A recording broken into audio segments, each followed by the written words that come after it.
November 1876, and Bryce Stanton stood in his doorway at 4 in the morning, watching his own breath freeze into a white cloud that hung in the air like something alive before it disappeared. The thermometer nailed to the porch post read 19 below zero. He had been awake since 3, chipping ice off the woodpile with the hand axe, the steel ringing against frozen bark like a church bell in the darkness.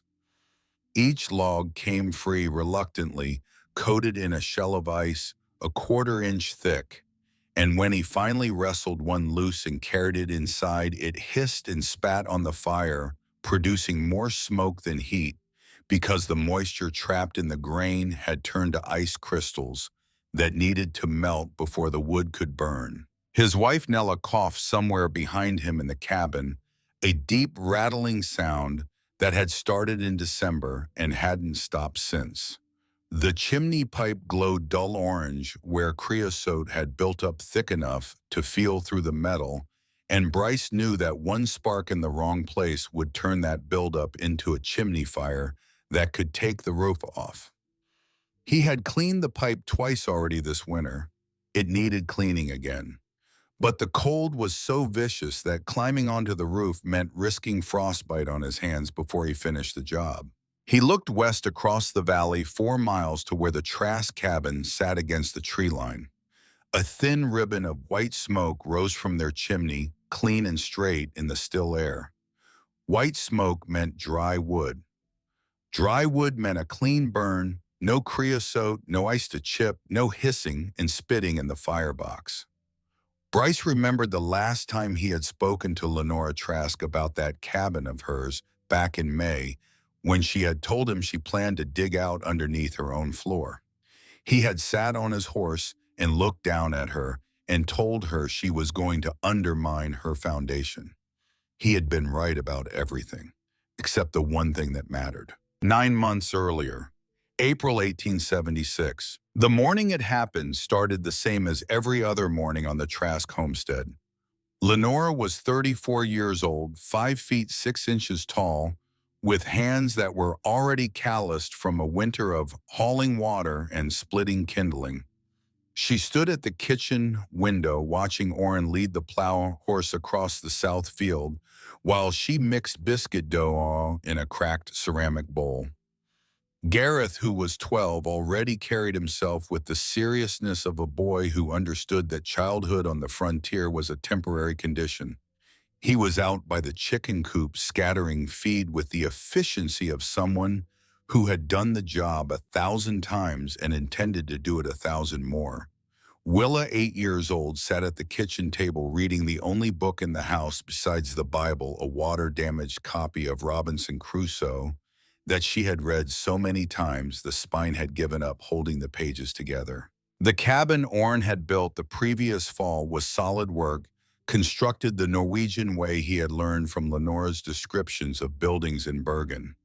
The floor sat 18 inches off the ground on fieldstone pillars to prevent rot and allow air to circulate beneath the structure. The roof had a proper pitch for shedding snow. But it leaked in 4 places that Orin kept promising to fix once the plowing was done, and the single window on the south wall let in a draft that made the candle flame dance even when the door was shut tight. 160 acres of homestead claims surrounded them. Their nearest neighbor, Bryce Stanton, lived 4 miles east. The settlement of Stevensville was a full day's ride south. Between the cabin and the rest of the world lay open grassland, pine forest, and the kind of silence that could make a person feel like the last human being on earth. Lenora heard the horse scream before she heard Orin shout. She dropped the bowl. Dough splattered across the floor, but she was already moving out the door and off the porch in 2 strides, running toward the south field where she could see the plow horse rearing and Orin on the ground, one leg bent at an angle that no leg should bend. Gareth came running from the chicken coop, scattering hens in every direction. Willa appeared in the doorway behind her, clutching Robinson Crusoe to her chest. By the time Lenora reached him, Orin had gone white, not pale, white. the color of candle wax or fresh snow, or the face of a man whose body was telling him something had gone very wrong. His left leg was broken below the knee, the bone pressing against the skin from the inside, not quite breaking through, but close enough that Lenora could see its outline. A rattlesnake, fat and brown, was disappearing into the grass 20 feet away, and the plow horse stood trembling, with its traces tangled around its own legs, eyes rolling, foam dripping from the bit. Gareth reached them first. The boy looked at his father's leg, and his face went tight, but he didn't cry, and he didn't look away. Lenora had never loved her son more fiercely than she did in that moment. Getting Orin back to the cabin took 45 minutes. Lenora and Gareth half carried, half dragged him across the plowed ground, while Orin bit down on his own belt to keep from screaming in front of his children. Willa had been told to stay inside.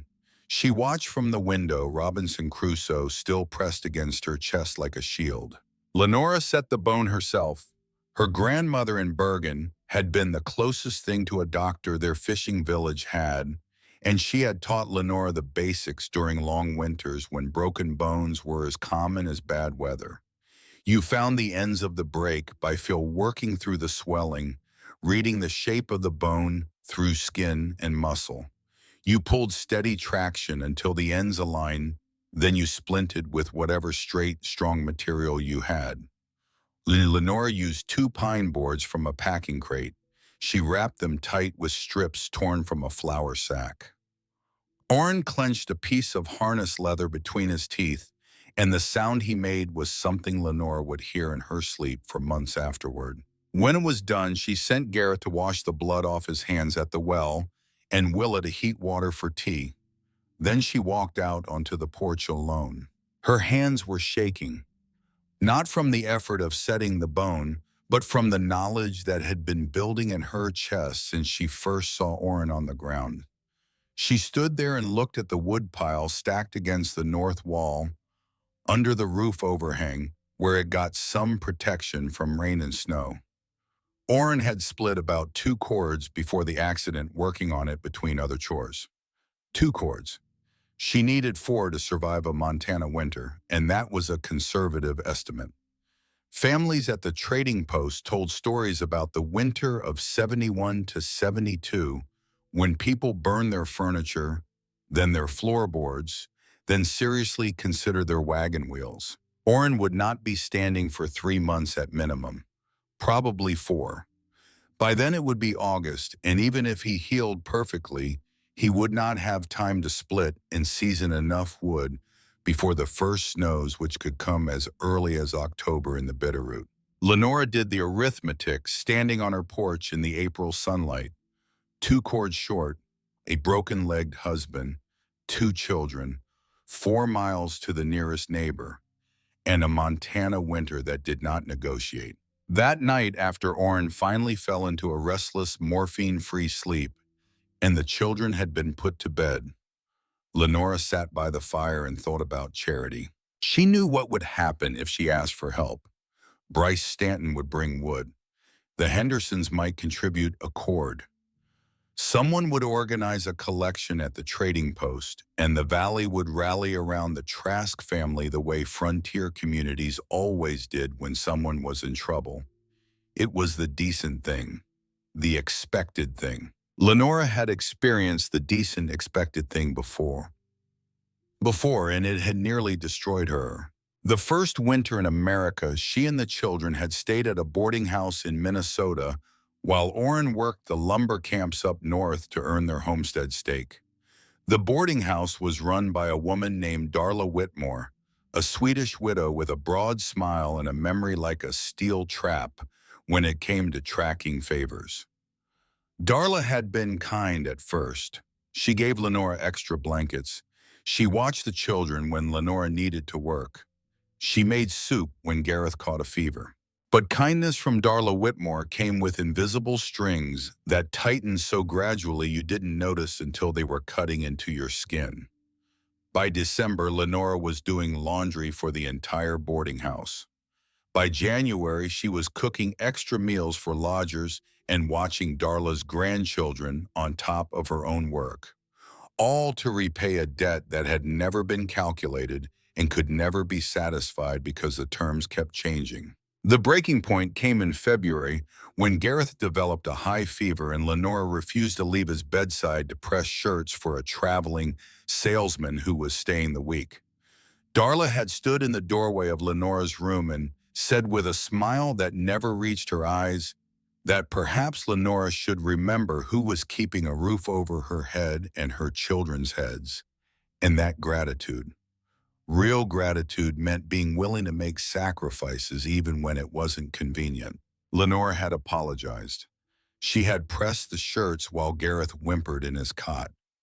She had learned a lesson she would never forget. Charity was a debt with no ledger and no ceiling. It could be called in at any hour for any reason, and the person who held it over you could redefine the terms whenever they pleased. Self-sufficiency was the only currency that held its value. So Lenora sat by the fire in her Montana cabin and decided she would not ask for help. She would find another way. The idea didn't come all at once. It came the way most practical ideas come, not as a flash of genius, but as a slow accumulation of observations that eventually reach a critical mass and tip over into something useful. 3 weeks after Orin's accident, a laying hen went missing. Lenora tracked it to the crawl space beneath the cabin, where she found the bird nested in a depression in the dirt, sitting on 4 eggs, with the calm determination of a creature that had found exactly the right spot and intended to stay.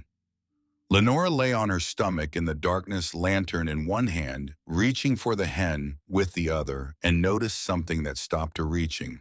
The ground was dry, completely, absolutely dry, even though it had rained for 3 straight days.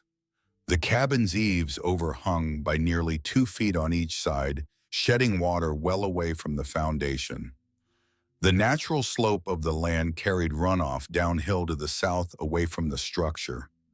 The result was a sheltered space roughly 18 inches high, with a dirt floor that stayed drier than the inside of most barns. Lenora lay there longer than she needed to. She looked at the fieldstone pillars that supported the cabin floor, spaced 4 feet apart in a grid pattern, solid and unmoving. She looked at the smooth dirt surface, undisturbed except for the hen's nest and a few chicken tracks. She felt the air, which was cool and still, and carried none of the dampness you would expect from bare earth. And she thought about her father. Eric Lindgren had been a ship's carpenter in Bergen, Norway, a man who understood wood and water and the relationship between them better than anyone Lenore had ever met. He built cargo holds that crossed the North Atlantic, carrying goods that arrived dry on the other side despite weeks of storms, spray, and humidity. The secret he told his daughter during long evenings in his workshop was never about keeping water out entirely. That was impossible on a ship. The secret was moving air. A cargo hold with proper ventilation created a constant flow that carried moisture away before it could accumulate. Stagnant air was dead air. Moving air was dry air. You put an intake low on the upwind side, her father had explained, drawing diagrams on scrap wood with a carpenter's pencil. You put an exhaust high on the downwind side. The temperature difference between the hold and the outside air creates a natural draft. Warm air rises, pulls cool air in behind it. As long as air is moving, moisture can't settle. Lenore had been 14 when he taught her this.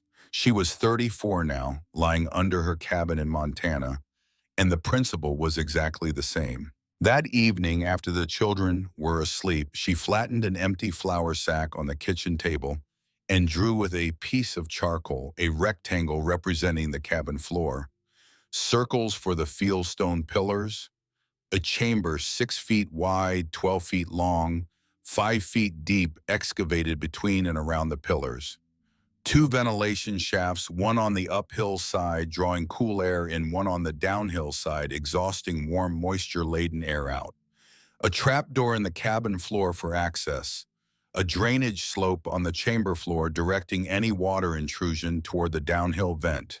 Orin watched her from the bed, his splinted leg propped on folded blankets. He had been watching her draw for 10 minutes without saying a word, which was how Lenora knew he was taking it seriously. "What are you doing?" he asked finally. "Thinking," she said. Orin Trask had been married to Lenora Lindgren for 13 years. He knew what thinking meant when she said it that way. It meant she had already decided. The drawing was not a plan under consideration. It was a plan being documented. She told Bryce Stanton about it 3 days later when he rode over to check on Orin. Bryce was 51 years old, had homesteaded in the Bitterroot since 1868, and had survived 8 Montana winters.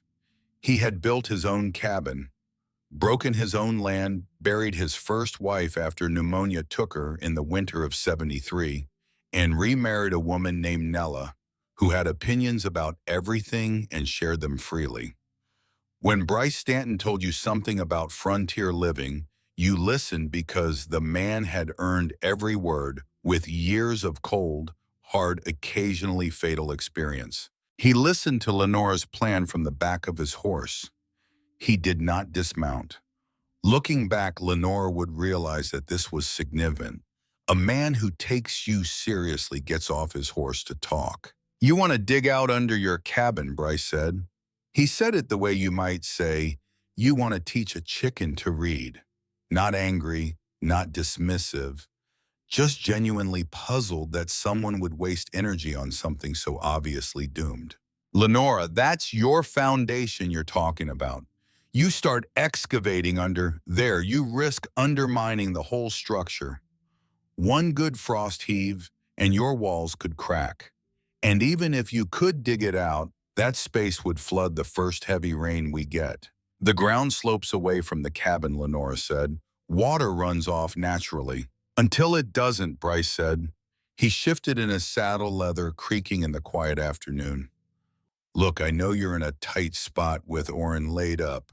I can spare a couple cords of wood. I'm sure the Hendersons would pitch in too. No need to tear up your foundation on some notion." Lenora felt the offer settle over her like a net. Kind, generous, and weighted with exactly the kind of obligation she had spent 2 years trying to escape. "I appreciate that, Bryce, but I'm going to try this first." Bryce looked at her for a long time. Then he looked at the cabin and then back at her. He gathered his reins. "If that cabin comes down 'cause you dug out underneath it, I won't be building you a new one. I'm telling you now so there's no misunderstanding later." He said it without malice.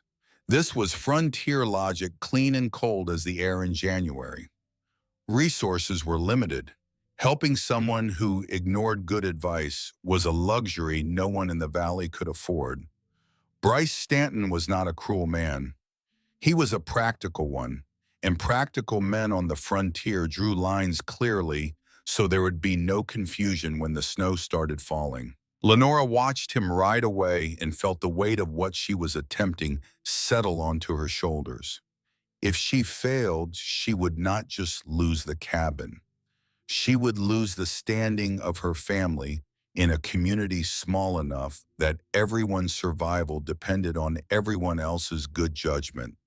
A woman who collapsed her own house through stubbornness was not a woman whose family would be trusted with shared resources the next time trouble came around. She was still standing on the porch when Orin called to her from inside. "Lenora, come here." She went in. He was sitting up in bed, which he was not supposed to do because it put strain on the splint, and his face had the expression of a man who had been thinking hard about something and had reached a conclusion he did not entirely like. He reached for her hand. His grip was weaker than it should have been. 6 weeks in bed had taken muscle off him faster than she would have thought possible. Her hand was rough with new calluses. His was thin and pale. "Dig it," he said. "I'll handle Bryce and Nella." Lenora looked at her husband. She understood what this cost him.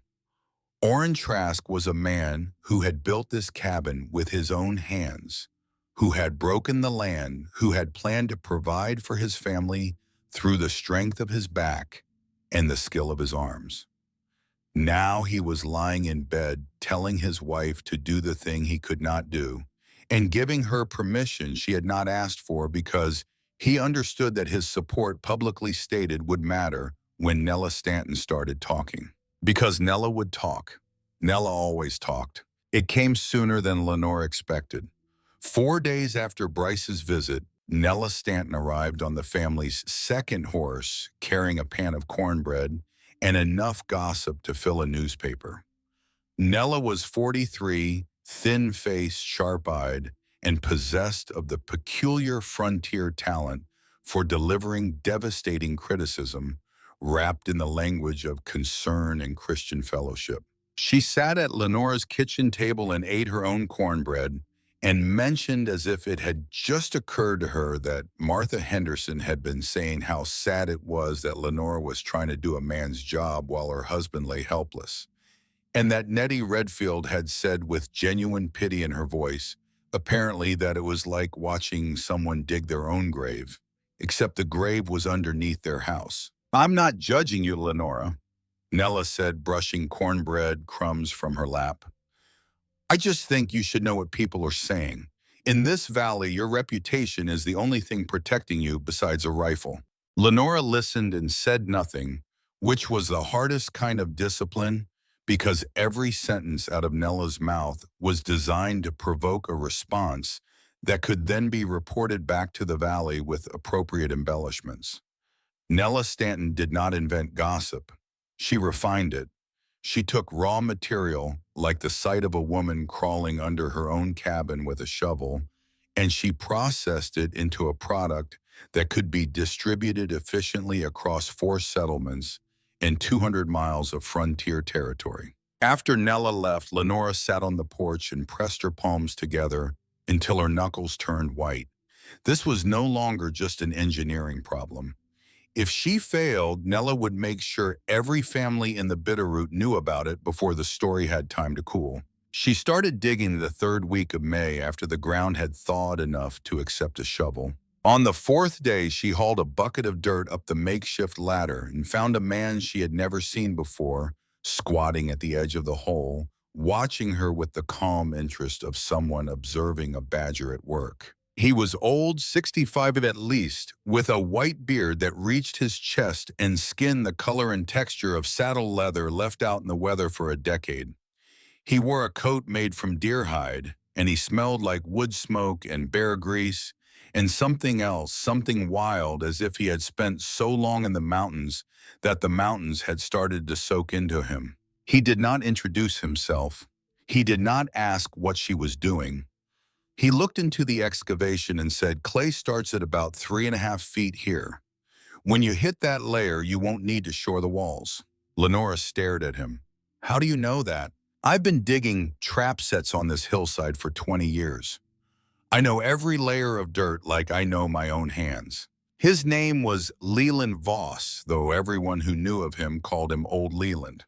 He was a fur trapper who lived alone somewhere up in the mountains, rarely came down to the valley, and was regarded by the community with a mixture of respect and suspicion, reserved for people who had chosen solitude so completely that their relationship with society had become essentially voluntary. He handed Lenora a flat piece of shale about the size of her palm.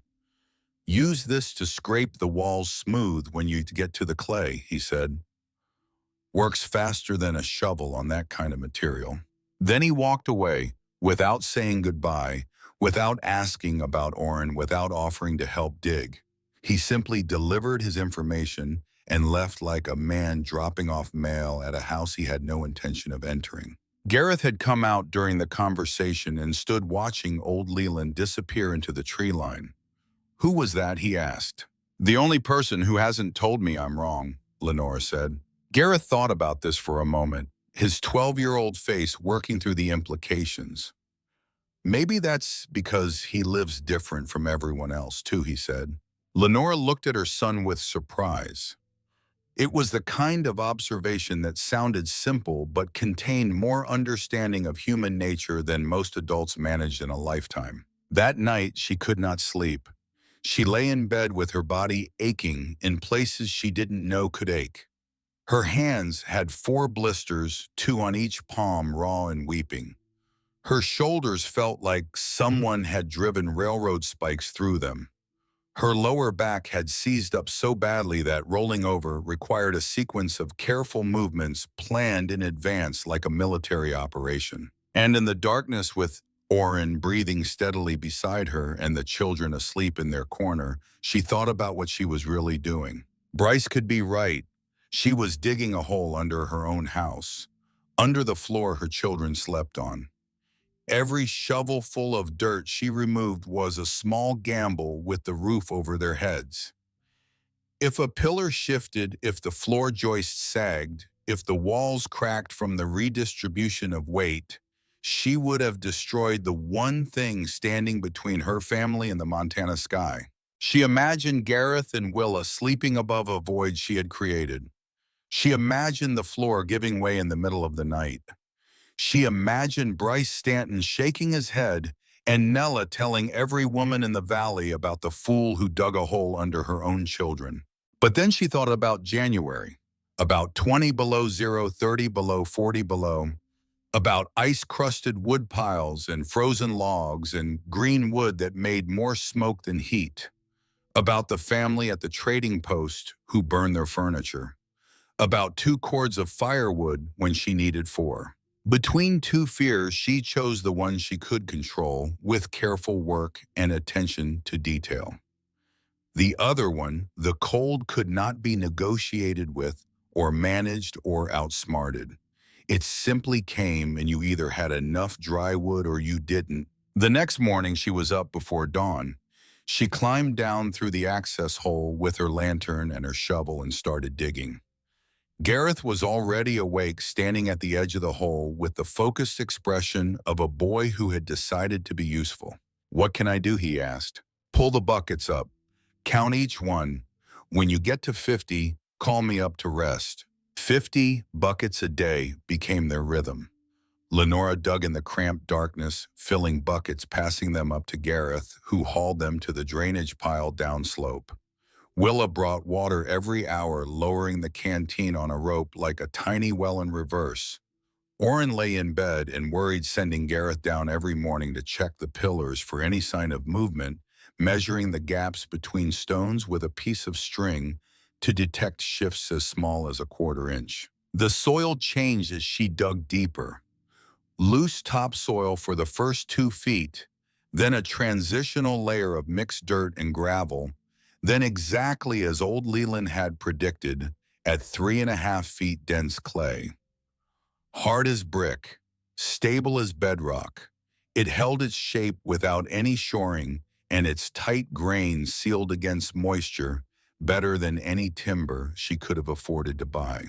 Lenora scraped the clay walls smooth with the shale old Leland had given her, and found that the tool worked exactly as he had described, shaving the surface into gentle curves that looked almost finished, almost deliberate, as if the earth itself had been waiting to be shaped into something useful.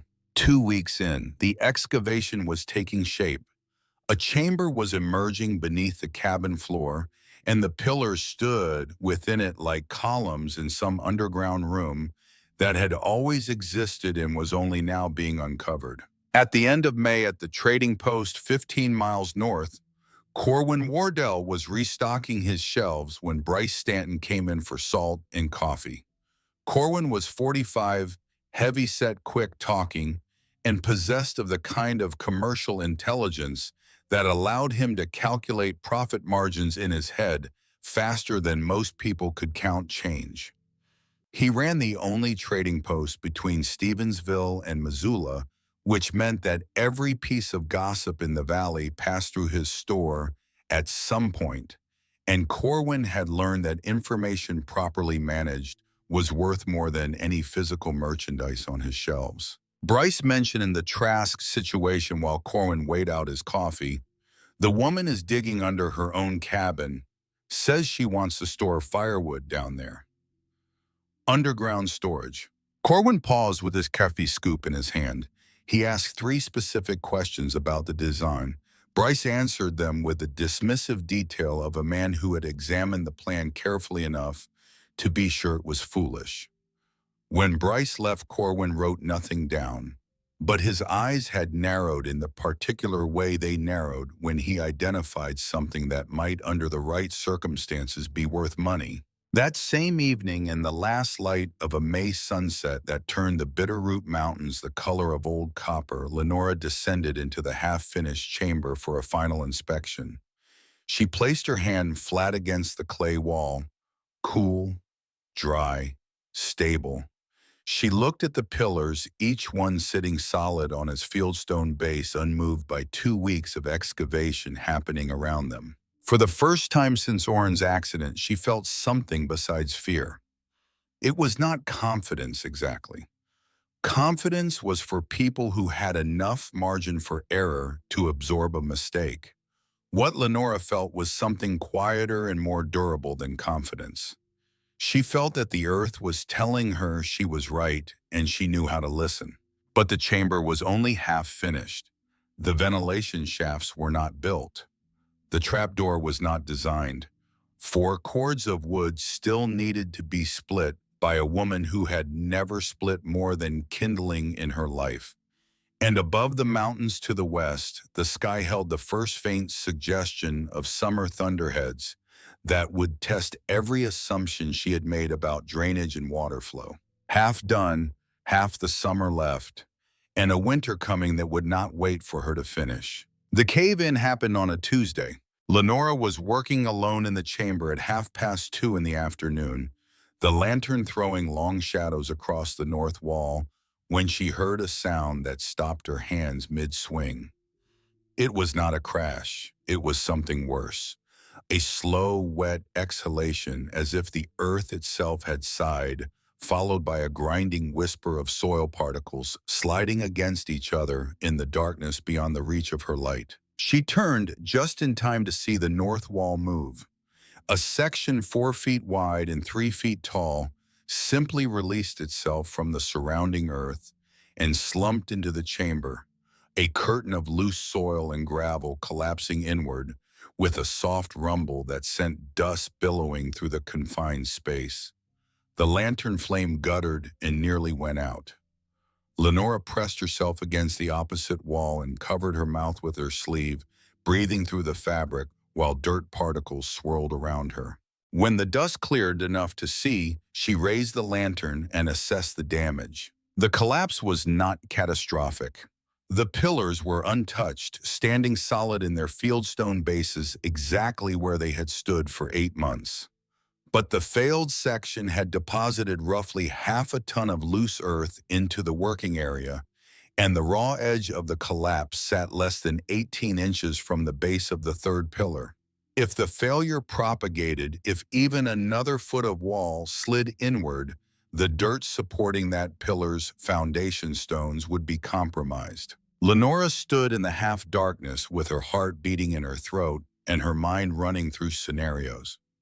She could hear Gareth above her, his footsteps crossing the cabin floor, and she realized she needed to speak before he looked down through the access hole and saw the mess and panicked. "I'm fine," she called up. "There's been a small slide. Stay up there." A pause. Then Gareth's face appeared at the opening lit from below.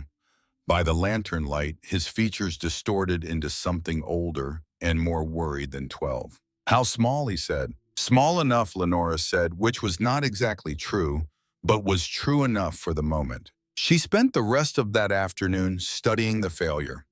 The collapsed section was in the transitional zone where the upper layer of mixed soil and gravel met the denser clay below. She had dug this area to only 3 feet, not deep enough to reach the stable clay that old Leland had told her about. The loose material above the clay line had been holding itself up through friction and compaction, but 3 days of intermittent rain had introduced just enough moisture to lubricate the grain boundaries, and allow gravity to do what gravity always eventually does. The answer was not to abandon the project. The answer was to dig deeper in this section through the unstable material and into the clay where the walls would hold themselves. She needed to remove the problem rather than try to contain it. It took her 3 days. 3 days of hauling collapsed dirt out of the chamber, digging past the failure zone, reaching clay, and then reinforcing the third pillar with additional fieldstones carried from the creek bed by Gareth, who made 14 trips without complaint, each time returning with stones so heavy his arms trembled under the weight. Orin directed the reinforcement from his bed, describing in precise detail how to arrange the stones in an interlocking pattern that would distribute load across a 3-foot circle. He could not see what Lenora was doing. He could only talk her through it, and she could only trust that his understanding of weight and stone imbalance was as sound as it had always been. The evening after she finished the repair, Lenora sat on the porch in the fading light, too exhausted to eat the supper Gareth had prepared. The door opened behind her, and she heard a footstep that did not belong to any of her family. She turned and saw old Leland standing at the edge of the yard, materialized out of the twilight, as if the shadows had assembled themselves into a man. "Heard you had trouble," he said. News traveled with unsettling speed in the Bitterroot, even to the mountains. Lenora told him about the collapse, about the transitional layer failing, about digging through the clay. Old Leland listened without expression. When she finished, he said one thing. "That sand layer runs diagonal north to east. When you dig the east section, remember that." Then he walked back into the darkness, and Lenora was left with the peculiar feeling of having received a gift wrapped in the absolute minimum number of words. She had the chamber finished by the end of July.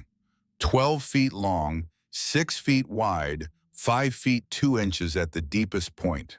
The floor sloped gently downhill to encourage any water that somehow found its way in to drain toward the south ventilation shaft.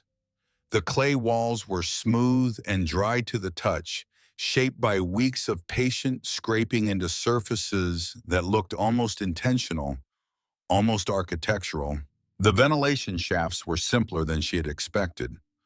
On the uphill side, she dug an 18-inch diameter shaft angling upward to emerge under the cabin's eave line. On the downhill side, a matching shaft extended beyond the drip line, positioned to catch prevailing winds. She lined both with river, rocks, and covered the openings with wooden grills to keep animals out. The system worked immediately. Air entering through the uphill shaft felt cooler than the air in the chamber, and a strip of cloth hung near the downhill shaft fluttered constantly, proof that air was moving through even when you couldn't feel it on your skin. The trapdoor took 3 days. Pine boards planed smooth and fitted together with the precision her father had taught her, every joint tight enough that you couldn't slide a knife blade between them.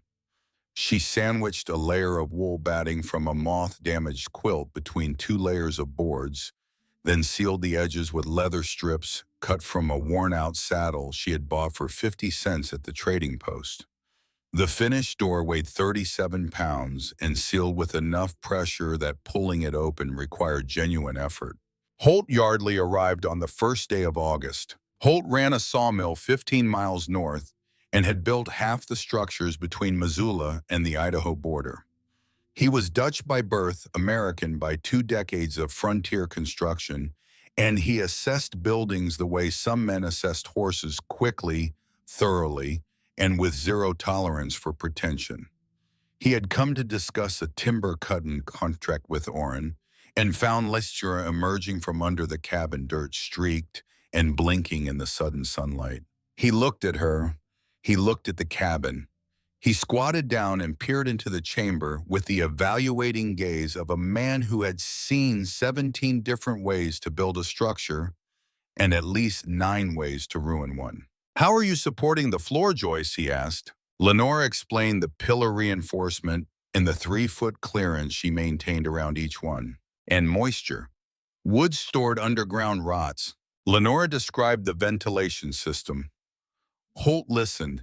He stood up and walked around the cabin, examining the eave line, the slope of the land, the position of the ventilation shaft openings. He knelt and put his face close to the downhill shaft, feeling for air movement. I knew a fellow up near Frenchtown, he said. Built his cabin half underground, thought he was clever about using the earth for insulation. Worked fine until spring melt. Water came up through his floor like he had built on a spring. Had to abandon the whole structure. He paused and studied Lenora's face for a moment, as if measuring something he couldn't quite name. But I suppose if anyone is going to make something like this work, it would be someone whose father built ships. You people have a talent for keeping dry when everything around you is wet. He rode off with a promise to check back in the fall. Lenora knew he expected to return to either a collapsed cabin or an abandoned experiment. She intended to disappoint him on both counts. Now came the part she had been dreading. She needed 4 full cords of firewood. Each cord was 128 cubic feet, roughly 600 to 800 individual pieces depending on how they were split. She had from the beginning of August until the first heavy snows in October. And she had never in her life split a full cord of wood. She set up her splitting area near a stand of dead lodgepole pine on the western edge of the property. Standing dead trees were ideal because they had already lost most of their moisture content while still upright, seasoned by wind and sun over months or years. Lodgepole was not the best burning wood. It was resinous and burned fast, but it was abundant, straight-grained, and it split true when you read the grain and placed your swing correctly. The first day she split 32 pieces and thought she might die. Not from any specific injury, but from the accumulated protest of muscles that had spent the entire summer digging and hauling and were now being asked to perform an entirely different kind of violence. Swinging an axe used the shoulders and back and hips in a rotational motion that demanded coordination. More than raw strength, but coordination takes energy too. And by the 30th piece, Lenora's coordination had deteriorated to the point where she was muscling each swing rather than flowing through it, which meant more effort for less result. She split 40 pieces a second day, 45 the third. By the end of the first week, she had developed a rhythm that her body could sustain for 2-hour shifts before requiring rest. Wake before dawn, feed the chickens, make breakfast, set the children on their chores. Walk to the woodlot with the axe in one hand and a canteen in the other. Set up a round on the chopping block. Study the grain. Find the check lines, the tiny surface cracks that revealed where the wood wanted to come apart. Raise the axe. Let it fall. Her hands blistered. The blisters broke. The broken skin hardened into calluses that covered her palms like armor. Her shoulders ached every evening and felt wooden every morning, and slowly, steadily, the stack grew. Gareth hauled split pieces in a handcart, stacking them near the trapdoor. He had become skilled at fitting the irregular shapes together in patterns that left airspace between pieces while wasting none of the available volume. Willa carried water to the splitting area, making 3 trips a day, each time staying to watch her mother work with the focused attention of a child trying to understand something important about the world she had been born into. In the second week of September, Corwin Wardell's trading post became relevant in a way Lenora had not anticipated. She needed hardware for the trapdoor, hinges, nails, lamp oil. She had almost no cash money. She rode to the trading post and proposed a trade, eggs and butter for hardware. Corwin leaned on his counter and studied her the way he studied everything as a transaction to be evaluated. He was a man who measured the world in terms of risk and return, and right now Lenora Trask represented a calculation he was not sure he liked. "I hear you're digging some kind of cellar under your cabin," Corwin said. With Orin laid up the way he is, I'm not confident your family makes it through winter in a condition to honor trade obligations. I don't extend credit against uncertainty. I'm not asking for credit, Lenora said.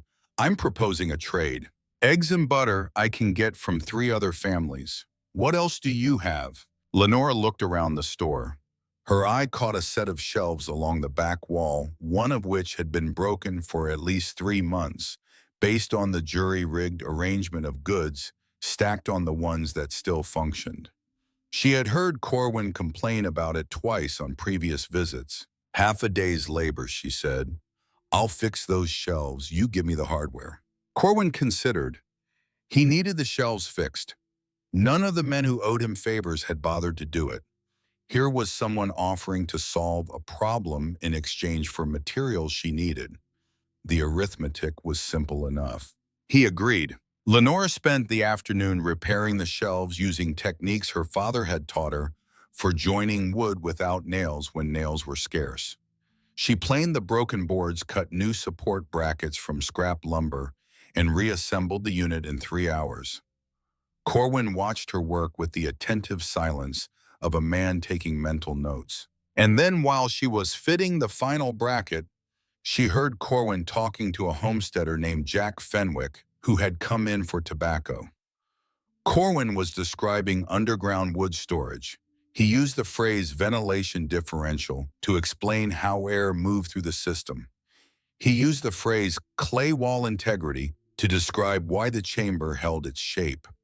He was selling the concept, pitching it to Fenwick as something that could be built by anyone with the right knowledge and about $40 in materials and labor. He was selling Lenora's design as if it were his own. Lenora's hand tightened on the bracket she was holding. She kept her face neutral. She finished the shelf. She collected her hardware. She said nothing. But on the ride home, her jaw ached from how hard she had been clenching it. The Reverend Merritt Oakley arrived in mid-September, riding his circuit between 4 settlements across 200 miles of territory. He was educated at a seminary in Pennsylvania, had served as a Union chaplain during the war, and combined theological authority with enough practical frontier experience to make his opinions difficult to dismiss. He also held specific convictions about the proper organization of households that he expressed with the confidence of a man who believed God's plan could be mapped with the precision of a military campaign. He found Lenora splitting wood in the late afternoon light, while Orin sat nearby in a chair Gareth had carried out so his father could supervise from the yard. The Reverend's expression as he took in the scene suggested he had encountered something fundamentally out of order, like finding a clock running backward. Mrs. Trask, I'm surprised to find you doing this kind of work. Surely there are men in the valley who could help. My husband broke his leg, Lenora said, not stopping her swing, and I can handle an axe. I don't doubt your capability.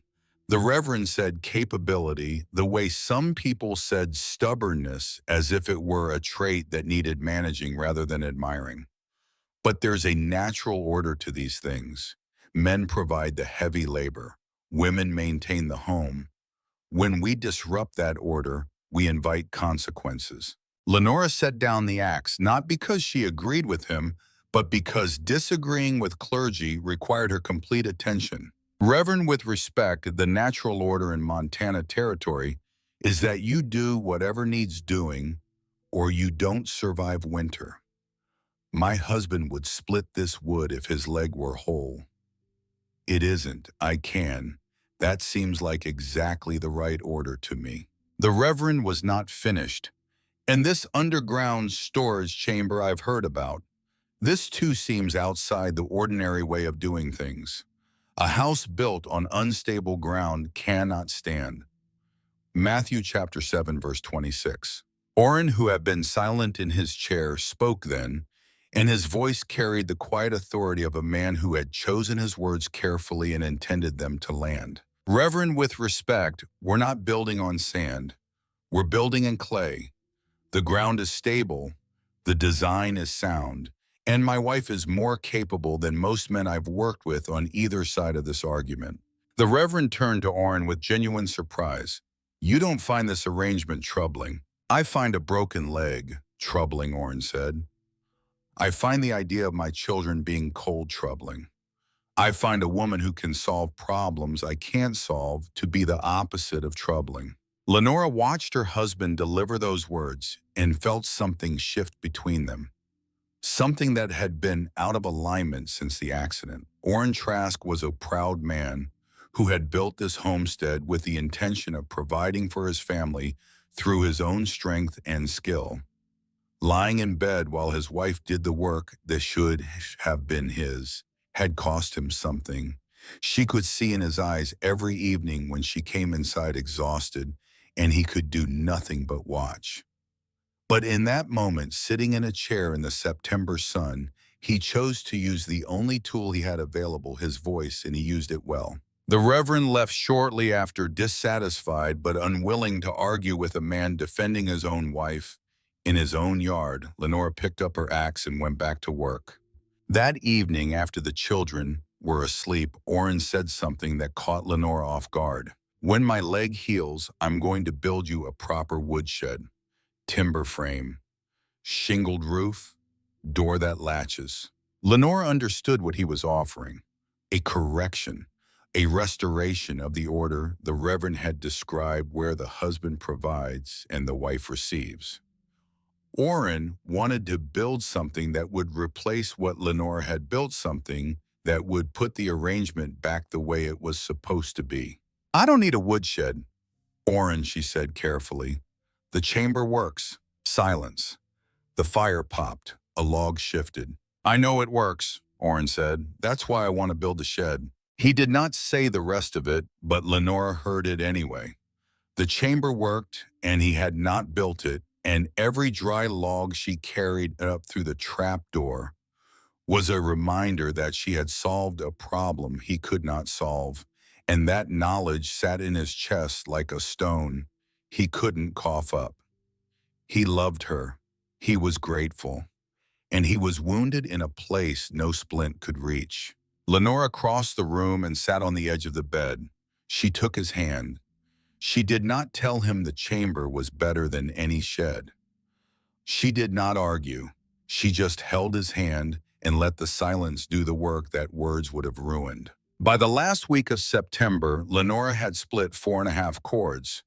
The excess would go in an external stack as backup, but the majority went down through the trap door into the chamber, where Gareth had become expert at arranging pieces in patterns that maximize space while maintaining the air gaps the system needed to function. On the 28th of September, she swung wrong. She was tired.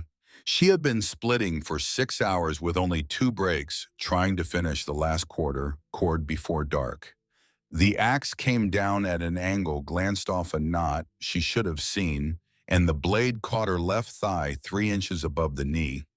It was not a deep cut. The angle of deflection had spent most of the force before contact. But it was long, 6 inches at least, and it bled immediately and heavily, the kind of bleeding that turns the ground dark before you fully understand what has happened. She pressed her hand against the wound and felt the warm pulse of blood between her fingers. She tore a strip from her shirt sleeve and wrapped it tight, pulling the fabric hard enough to make herself gasp. Then she picked up the axe, because the axe was an expensive tool, and you did not leave expensive tools on the ground where rain could find them, and she walked back to the cabin. Orin saw the blood from across the yard. He saw it, and his face went through a series of changes that took less than 2 seconds and covered more emotional ground than most men travel in a year. He gripped the arms of his chair and stood up. His leg was not healed. The bone had knit, but the muscles had atrophied during months of disuse, and the leg buckled under his weight before he made it 2 steps. He fell sideways, catching himself on the doorframe. Seaman Gareth was there instantly, 13 years old now, in everything but calendar date, getting his shoulder under his father's arm. Willa came running from inside and wrapped her arms around Lenora's waist, pressing her face against her mother's bloody shirt.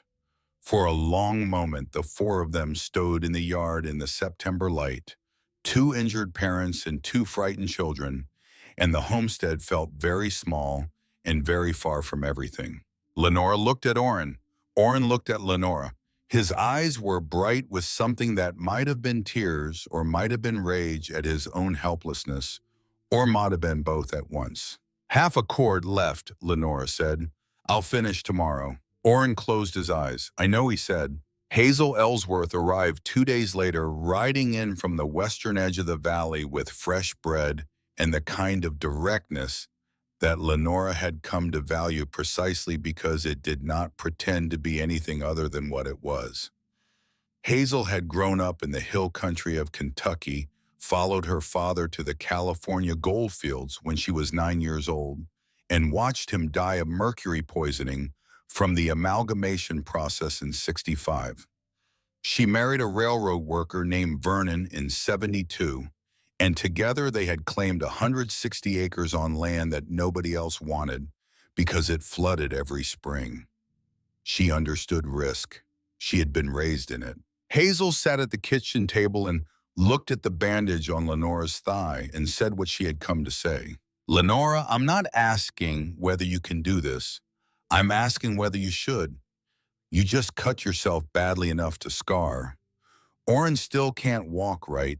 Your children need a healthy mother more than they need dry firewood." Lenora answered her, and the words came out with an honesty she had not offered anyone else. Not Bryce, not Holt, not the Reverend. "It's not just about firewood, Hazel.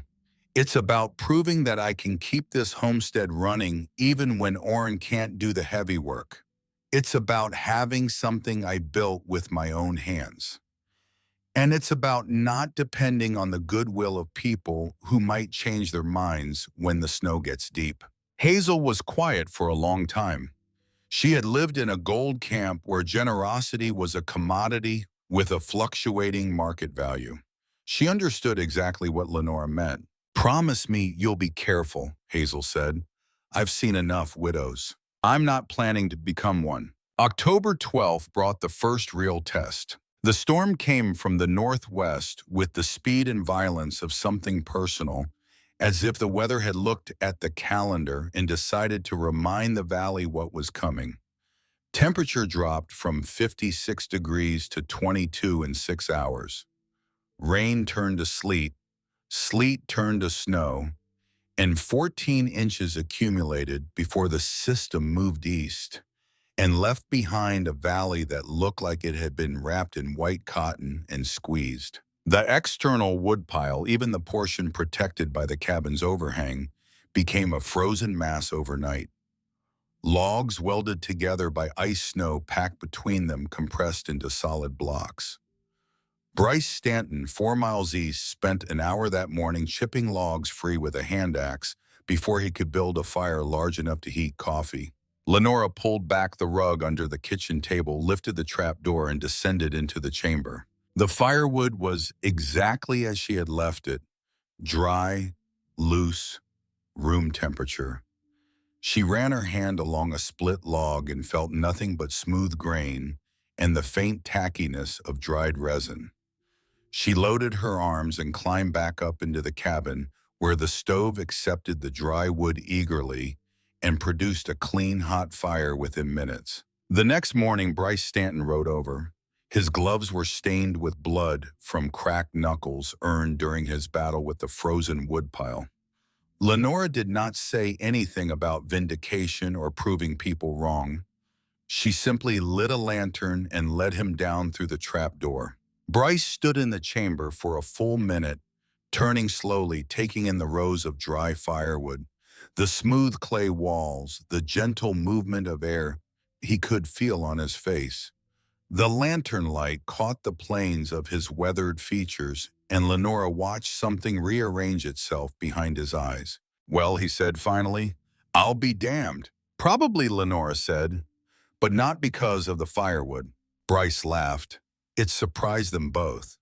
Then his expression shifted to something more serious, and he said what Lenora had not expected him to say. Every homesteader in this valley is going to want one of these by spring. Then they'd better have good clay, Lenora said. Sandy soil would cave in before they got 3 feet down. Bryce looked at her. It was a different kind of looking than the one he had done from horseback in May, when he had been a man with experience talking down to a woman with a notion. Now he was looking at someone who knew something he did not, and the shift in the balance between them was small but irreversible, the way a river changes course by inches over years, until one day you realize it is flowing in an entirely new direction. He rode home. Lenora stood on the porch and watched him go, and she allowed herself for exactly 30 seconds to feel what she had earned. Then she went back inside because there was supper to cook and children to feed and a husband whose leg needed checking and a stove that needed wood from the chamber beneath her feet.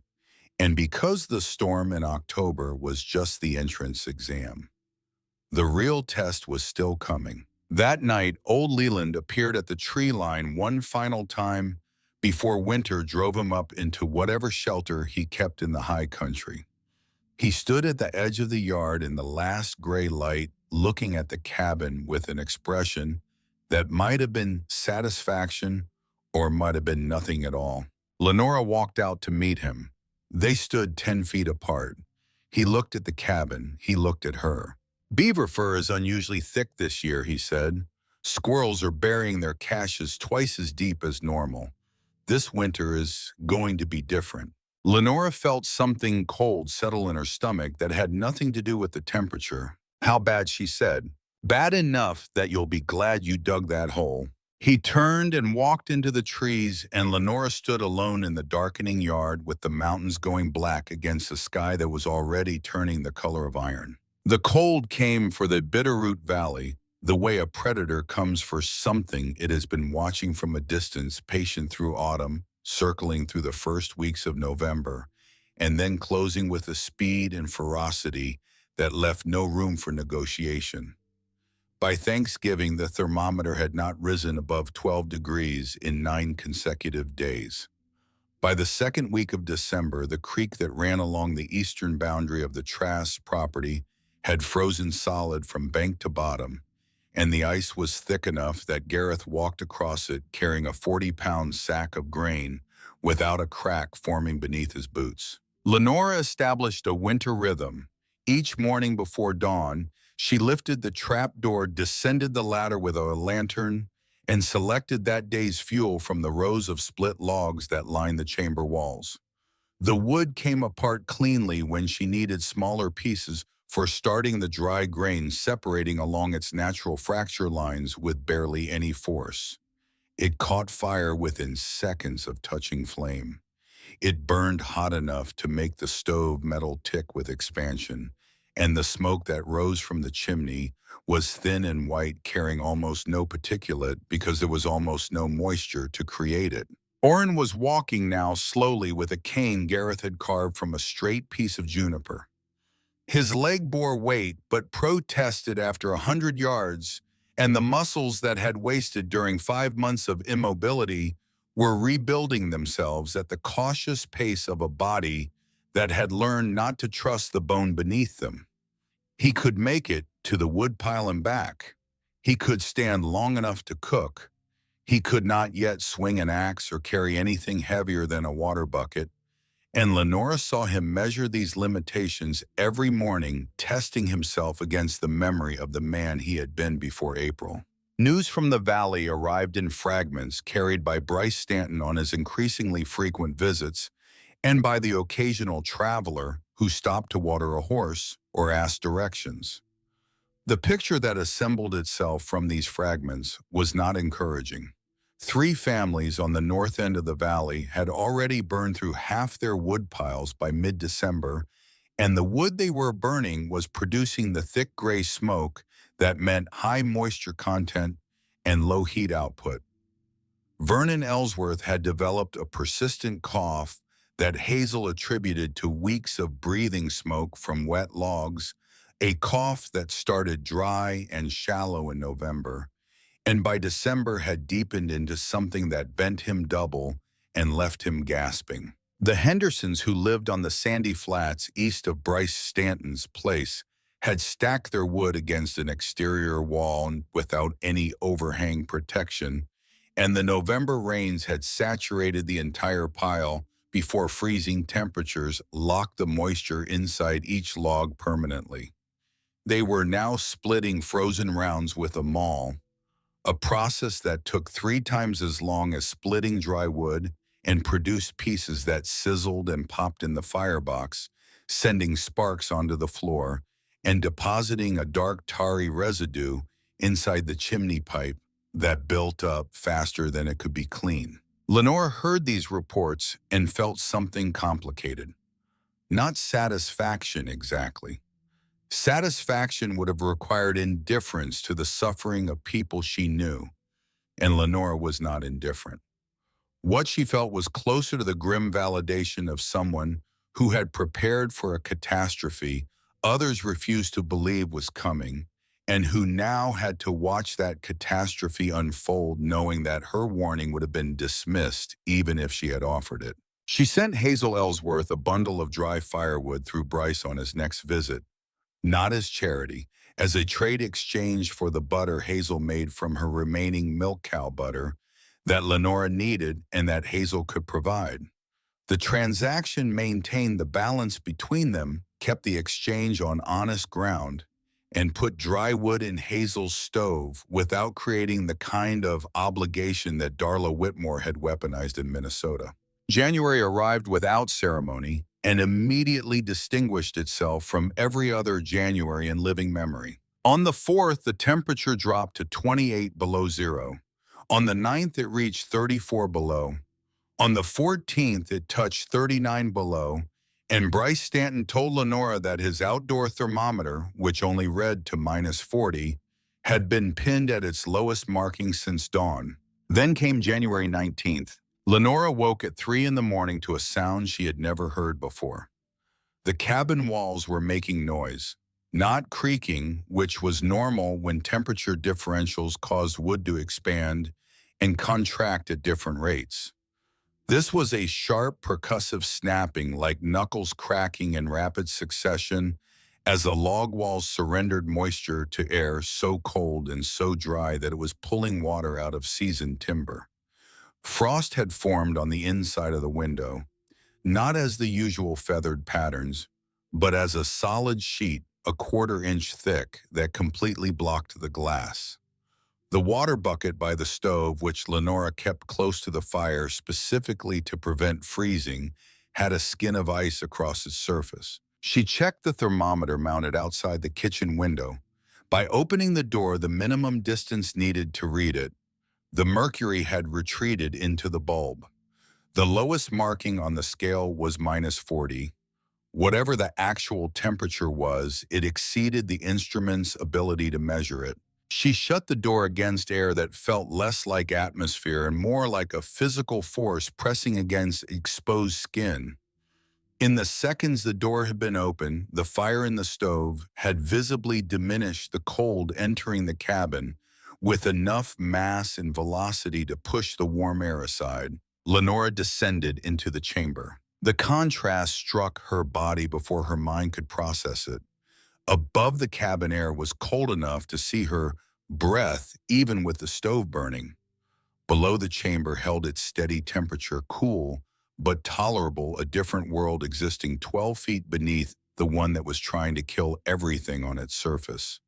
She gathered an armload of logs that felt warm against her chest, simply because they were not frozen, and she climbed back up into the cabin and fed the stove until the iron glowed and the air around it shimmered with heat. By noon, she had the cabin at 62 degrees. The fire burned clean. The chimney drew properly because there was no creosote restricting the flue. The children did lessons at the kitchen table, while Orin read aloud from Robinson Crusoe, Willa's favorite, his voice steady and warm in the bright room, and for a few hours the Trask cabin was a small island of order, surrounded by a landscape that had abandoned any pretense of hospitality. The temperature did not rise above zero for 28 consecutive days. During those 4 weeks, 3 chimney fires erupted across the valley. The first took a section of roof from the Morrison family's cabin on January 23rd. The second, on February 1st, burned through the ceiling joists of a bachelor homesteader named Fenton, who managed to put it out with snow before it spread. The third happened on the night of February 7th at the Redfield homestead on the valley's north end, and it was the one that changed everything. Harold Redfield had built his cabin in '74, a solid structure with good bones but a chimney system that relied on a single stovepipe running straight up through the roof with minimal clearance from the surrounding wood. Under normal conditions, this was adequate, but the winter of '77 had deposited a season's worth of creosote inside that pipe in 8 weeks, and on the night of February 7th, a spark found the buildup and the pipe became a torch that ignited the roof timbers before Harold could get a bucket of snow onto it. Bryce Stanton reached in the Trask cabin at dawn, his horse blowing clouds of frozen breath, his beard white with ice. His voice was hoarse, and Lenora realized he had been riding through the valley all night organizing the response. Redfield Place burned last night. 4 children. Nettie Redfield is running a fever, might be pneumonia. I'm splitting the family between homesteads that can take them. Can you take anyone? Lenora did not hesitate. Nettie and the 2 youngest. I have room and I have fire. Bryce looked at her. In that look was something new between them, something that had been building since October when he stood in her chamber and admitted he had been wrong. It was not deference. Bryce Stanton did not defer. It was recognition. He had come to her first because he knew her cabin was warm, knew her fire burned clean, knew her chimney was safe, and knew these things because of a decision she had made in May that he had opposed with every ounce of his experience. He rode off to continue his circuit, and Lenora prepared the cabin. She cleared floor space near the stove, pulled extra blankets from the chest, heated water, and waited. Nettie Redfield arrived on a sled pulled by Bryce's draft horse 2 hours later. She was wrapped in every piece of clothing she owned, and she was shaking with a fever that made her teeth chatter audibly from across the room. Her 2 youngest children, a boy of 4 and a girl of 6, clung to her with the silent, wide-eyed terror of creatures who had watched their world catch fire and did not yet understand that the fire was over. Lenora carried the children inside one at a time. She laid Nettie on the pallet near the stove and covered her with quilts. She heated broth. She examined Nettie's forehead and found it burning with the particular dry heat that meant the fever was serious enough to require watching through the night. Nettie Redfield looked up at Lenora from the pallet, her eyes glassy with fever, and said something that cost her visible effort. I'm sorry for what I said about you. Lenora knew what she meant. Nella Stanton had faithfully relayed Nettie's observation about Lenora digging under her own house, the comparison to a burrowing animal, the pity for poor Orin. That had been May. This was February. Between May and February, Nettie Redfield's cabin had burned to the ground because of the problem that Lenora's innovation had been designed to prevent. You don't owe me an apology, Lenora said. You owe your children a warm night's sleep. So close your eyes. Nettie closed her eyes. The 4-year-old boy had already fallen asleep against his mother's side, his small body finally releasing the tension it had been holding since 2 in the morning. The 6-year-old girl watched Lenora feed the stove with dry logs from the chamber below, and her face held an expression of profound concentration, as if she were trying to understand a mechanism she could not see. Where does the wood come from? The girl asked. From under the floor, Lenora said. Is there a forest under the floor? Lenora almost smiled. Something like that, she said. The Redfield stayed for 11 days. During that time, Lenora descended into the chamber every morning and every evening, and each time she climbed back up with dry wood that burned hot and clean, while outside the temperature remained in territory that the thermometer could not measure. Nettie's fever broke on the fourth day. By the eighth day, she was sitting up, eating solid food and watching Lenora manage her household with the quiet attention of a woman reassessing everything she thought she knew about her neighbor. Holt Yardley came in February ostensibly to discuss a timber contract with Orin, but transparently to inspect the chamber for himself.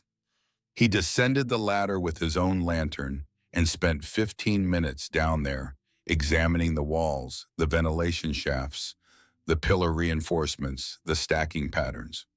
When he climbed back up, his face had the expression of a man who has encountered something that contradicts a belief he has held for a long time and is deciding whether to be annoyed or impressed. "How much did this cost you?" he asked. $7 in hardware and lamp oil. Holt nodded slowly. He walked to the window and looked out at the valley, white and silent, under a sky so pale it was almost colorless. "I've built 17 structures in this territory. Houses, barns, mills, storage sheds. This is the cleverest piece of practical engineering I've seen in any of them. You know what makes it work. You didn't try to fight conditions. You use them. The ground temperature, the slope, the wind patterns. You worked with what existed instead of importing some idea about how things ought to be." He placed a timber order the following week and paid 15% above his standard rate without being asked. It was not generosity. It was how Holt Yardley expressed respect in the language of fair dealing and honest numbers. Hazel Ellsworth came in March with fresh bread and news from the western edge of the valley. Vernon's cough had persisted through the entire winter, and Hazel's eyes carried the particular shade of worry that belongs to women who understand that some damage does not reverse itself. They had lost 2 chickens and a milk cow, but they had survived. Hazel sat at the kitchen table and said what she had come to say, and unlike most things said at kitchen tables, it was brief and without qualification. "I was wrong about your chamber. After this winter, I want Vernon and me to build one before next fall. Will you advise us on the design?" "Of course," Lenora said. Hazel picked up her coffee. "You know what changed my mind? Watching Vernon cough every morning from the smoke. Watching our chimney turn black. Realizing that what you built wasn't about being clever. It was about staying alive." She paused and the corner of her mouth turned up. "Also, I heard what Reverend Oakley said about natural order in women's work. That probably made me support your project out of pure stubbornness." They laughed together in the kitchen while March sunlight came through the window and made patterns on the table, and the sound of 2 women laughing after the worst winter in living memory was a sound that carried more relief in it than either of them would have been able to articulate. In April, Lenora rode to the trading post. She had been thinking about Corwin Wardell since September when she had heard him selling her design to Jack Fenwick while she repaired his shelves. She had said nothing at the time because she was injured and exhausted and focused on surviving winter. Now winter was over. She was not injured. She was not exhausted. And she had spent 4 months thinking about what she wanted to say. Bryce Stanton happened to be at the trading post when she arrived along with 2 homesteaders Lenora recognized but did not know well. This was not coincidence. Lenora had asked Bryce to be there because she understood that what happened next needed witnesses. "Corwin," she said, "I hear you've been building underground storage chambers for people in the valley." Corwin was behind his counter arranging tobacco tins with the careful attention of a man who had not expected this conversation today. "That's right," he said. "Demand is high after this winter. And you know this design from where exactly?" Corwin produced the smile he used when a trade negotiation turned in a direction he did not control. "Ideas are common property, Lenora. Underground storage goes back to ancient Rome." "Underground storage does," Lenora agreed. "But the specific ventilation design using slope differential and prevailing wind direction, the clay wall technique, the three-layer insulated trapdoor, and the pillar reinforcement method, those are mine. And you know they're mine because you heard every detail from Bryce Stanton at this counter last May. The trading post went quiet. Bryce stood near the door with his arms crossed. The two homesteaders looked at Corwin with the interested neutrality of men watching a hand of cards being played out. Corwin calculated. Lenora could see the arithmetic happening behind his eyes, the rapid assessment of cost versus benefit. That was the only form of thinking Corwin Wardell truly respected. Denying the claim in front of witnesses who knew the truth would damage his reputation. Admitting it outright would cost him leverage. He needed a middle path. "What do you want?" he said. $2 consulting fee for every chamber you build using my design. And my name associated with the work, the Trask method. I want people to know where it came from. Corwin did not like this. $2 was small money, but the naming convention was something else entirely. A design with someone's name attached to it was a design that belonged to that person in the eyes of the community, and Corwin would become a contractor rather than an inventor. His status would diminish. Lenora's would rise. $1, he said. "2, this is not a negotiation." Bryce Stanton cleared his throat from the doorway. It was a small sound that carried considerable weight. Corwin looked at Bryce and understood that the man who had opposed Lenora's project most vocally had become, through the irrefutable logic of a winter that nearly killed people, one of its most credible advocates. "Fine," Corwin said, $2. Lenora left the trading post with something more valuable than money. She left with public acknowledgement, witnessed by men whose word counted in the valley, that the design was hers. In a community where a woman's intellectual contribution was routinely attributed to her husband, her father, or simply to common sense that anyone could have had, Lenora Trask had stood in the only commercial establishment within 50 miles and claimed ownership of her work. It was not a fortune. It was not fame. It was a line drawn in the dirt that said, "This came from my mind and my hands," and no one who stood in that trading post on that April afternoon would forget it. Reverend Merritt Oakley returned later that month, and his opening words were the last thing Lenora expected to hear from his mouth. He found her working in the garden while Orin supervised the children's studies inside.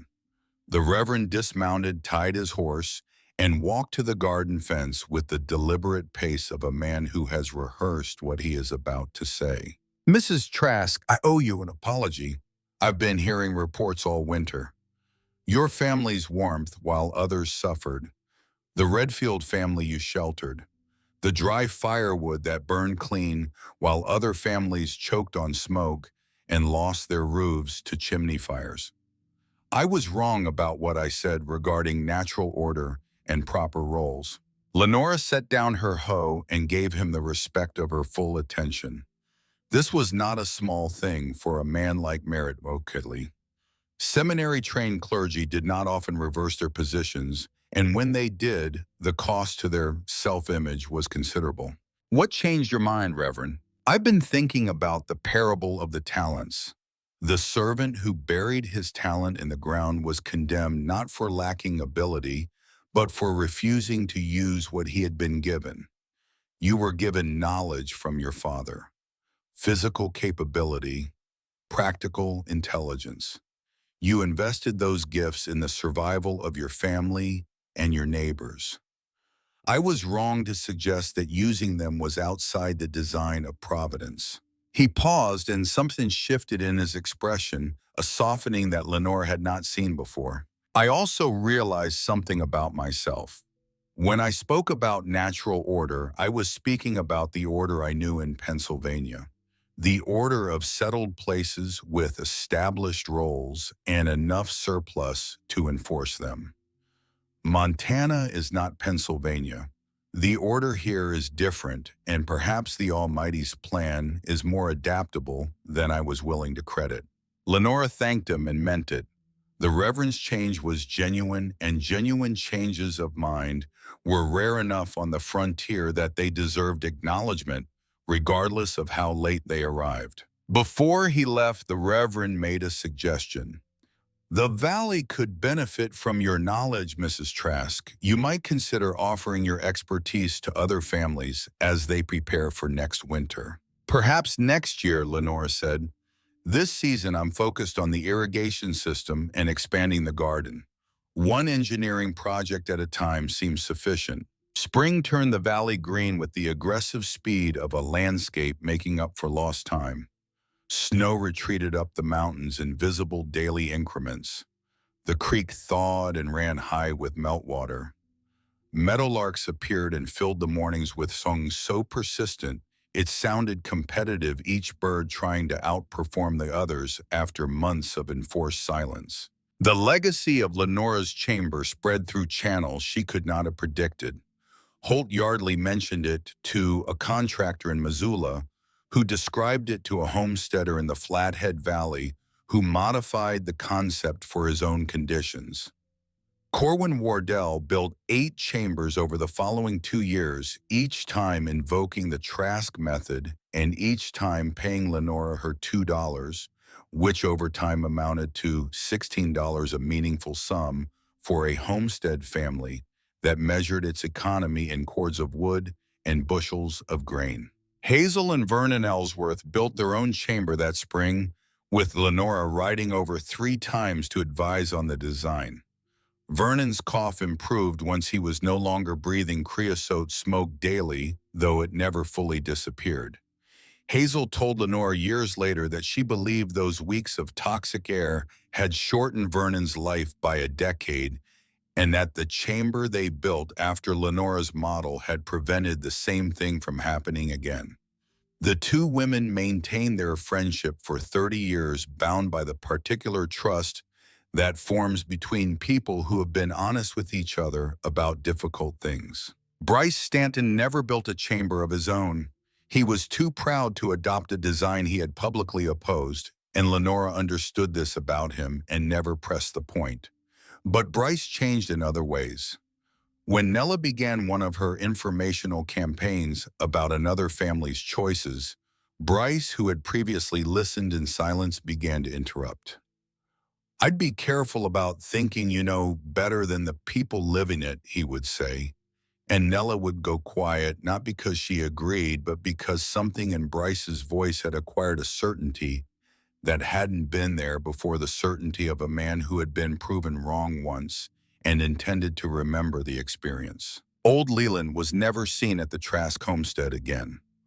Lenora looked for him occasionally, scanning the tree line at dusk for the shape of a man who might be standing there watching, but the trees remained empty. She heard secondhand that he had moved deeper into the mountains, following the declining fur trade into higher and more remote territory. She never learned his full story. She never knew where he had come from or why he had chosen to live outside the society that most people clung to for survival. She knew only that he had given her accurate information at critical moments without asking for anything in return, and that his gifts had been delivered in the fewest possible words, as if language itself was a resource too valuable to waste. The Trask family proved up their homestead claim in 1881 and received title to their 160 acres. Orin recovered fully and worked as a timber contractor for Holt Yardley until 1889, building structures across western Montana with skills he had refined during the months of enforced idleness, when all he could do was think about how things fit together. He never mentioned the woodshed again.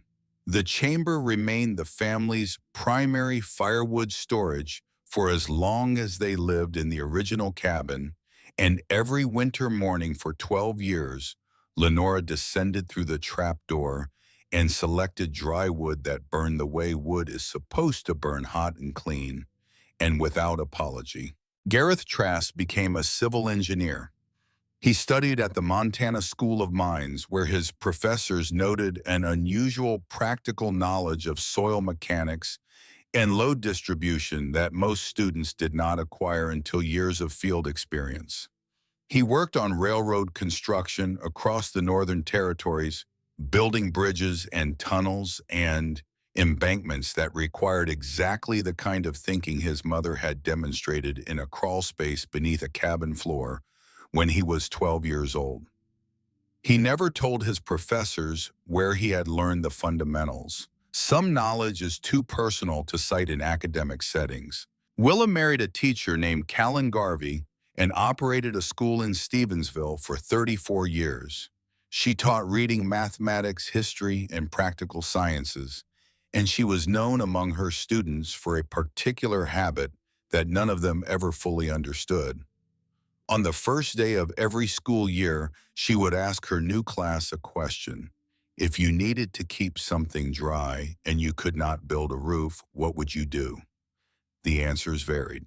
The discussion that followed was always the best lesson of the year. By 1880, at least 30 families across western Montana had built some version of underground wood storage. Each design was customized to local soil conditions and family needs. The concept worked best where clay or stable earth provided self-supporting walls, where natural slope allowed drainage, and where winters were severe enough that the advantages of constant ground temperature justified the labor of excavation.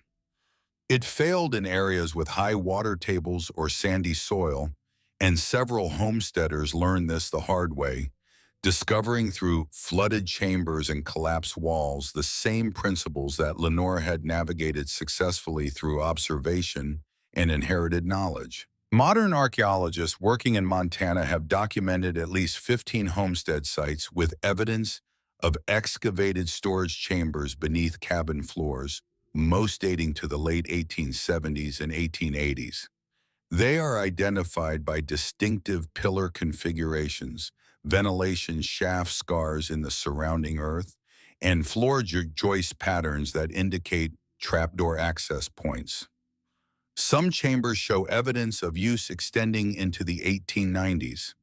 The researchers who study them refer to them collectively as subfloor storage. Features a clinical term that contains none of the sweat, the fear, the blistered hands, or the arguments with neighbors that went into their construction. Lenora Trask lived until 1923.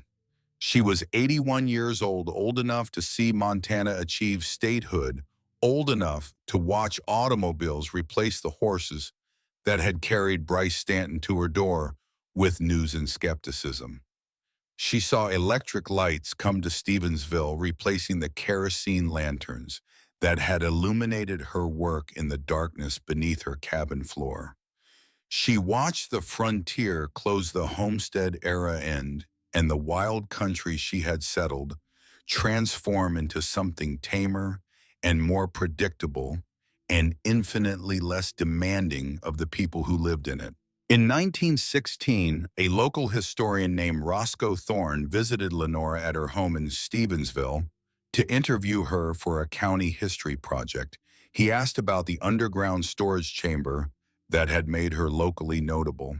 He expected perhaps a story about engineering brilliance or frontier ingenuity, something he could frame in the heroic language that county histories favored. What he got was simpler. It wasn't anything special, Lenora told him. It was just paying attention to what the land was telling me and being stubborn enough to dig a big hole when everyone said I was foolish. The frontier taught me that the difference between making it through and not making it through often comes down to whether you're willing to work with what you have instead of waiting for perfect conditions that never show up. Roscoe Thorne wrote this down in his notebook. Then he asked one more question, the kind of question historians ask when they sense there is something beneath the surface of the answer they've been given. Do you have any regrets, Mrs. Trask? Lenora was quiet for a long time. Outside the window, an automobile puttered down Main Street, a sound that still struck her as vaguely ridiculous after a lifetime of hoofbeats and wagon wheels. The electric lamp on the table beside her hummed faintly, a mechanical substitute for the firelight that had warmed her through 40 Montana winters. "I wish I had dug deeper," she said. Roscoe Thorne wrote this down too and noted in the margin of his notebook that he believed Mrs. Trask was referring to the storage chamber. He was a good historian but a limited one, and he did not understand that some statements carry more weight than their surface meaning can support. Lenora Trask was not talking about the chamber. She had never been talking only about the chamber. The chamber was clay and air and firewood. What she had built beneath her cabin floor was something less tangible and more durable than any hole in the ground. She had built proof that a woman with inherited knowledge and willing hands and the stubbornness to ignore informed opposition could keep her family alive through conditions that defeated people with more resources and fewer ideas. Proof that observation and adaptation could solve problems that seemed fixed and permanent. Proof that the most effective solutions often come not from inventing something new, but from noticing what already exists and having the courage to use it when everyone around you insists it cannot be done. The cabin is gone now. The chamber beneath it has long since collapsed or been filled in, reclaimed by the earth that surrendered it reluctantly to a woman with a short-handled spade and a coal oil lantern in the spring of 1876. The fieldstone pillars she reinforced have scattered. The ventilation shafts have silted closed. The trap door she built from packing crate pine and moth-eaten quilt batting and 50-cent saddle leather has rotted back into the soil it was designed to keep at bay. But the principle remains. It remains in the 15 archaeological sites that bear witness to an idea that spread from one homestead to 30 in 4 years. It remains in the county history where Roscoe Thorne recorded the words of an 81-year-old woman who had outlived her skeptics, her supporters, and most of the frontier itself. It remains in the simple, repeatable truth that paying attention to what the ground is telling you and having the nerve to act on what you hear is worth more than any amount of conventional wisdom delivered from the back of a horse by a man who never bothered to dismount. Lenora Trask dug a hole under her house. She filled it with firewood. She kept her family warm through the worst winter in Montana's recorded history. And when it was over, she did not boast, and she did not lecture, and she did not write a manual or start a business or seek recognition beyond the $2 per chamber that Corwin Wardell owed her and paid. She simply went back to work. Because on the frontier and in every place that came after it, the work is never finished.